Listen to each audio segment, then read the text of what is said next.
ஓ அந்த வட்டி கொடுத்தா எனக்கு தெரிஞ்சு வட்டி கொடுத்தாலே அந்த 50 லட்ச ரூபா தண்டனை. வட்டி 50 லட்சமா? ஃபஸ்ட்டு விற்றோம் 2000 அக்காவுக்கு எப்போ கல்யாணம் ஆச்சு? 2014 13 கல்யாணம் ஆச்சு. அப்போ விற்றுட்டு நீ 7-8 வருஷம் ஆகுது. இது 2014 6 நாள் 10 வருஷம் ஆகுது. 10 வருஷத்துல 4 வருஷம் 3 வருஷம் மட்டும் தான் மொத்த காசு கொடுத்தா போல. மொத்தத்தில் எவ்வளோ தரணும்? 7 வருஷமாக கொடுக்கல. 7 வருஷத்தில் ஃபஸ்ட்டு 30 லட்சம் தான் கொடுத்தாரு. மொத்தம் 40 லட்சம் கொடுத்துட்டு மிச்ச காசை 5 வருஷம் யூஸ் பண்ணுறாங்க.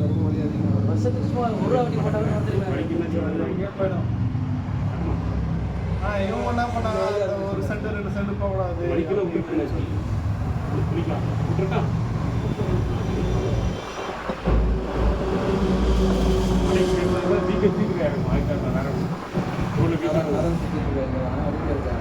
அதான் உள்ள இப்போ வீக் எடுக்குது. அது மடக்கினா தான் வீக் ஆகும்.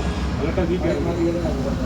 அது வலிக்குன்னு சொல்லி நான் நினைச்சி என்ன பண்ணுறது, கொஞ்சம் அட்ஜஸ்ட் பண்ணி தான் யார் ஒரு 2 பேரில் யாருக்கு பலன், ஒரு 2 பேரில் யாருக்கு பலன்.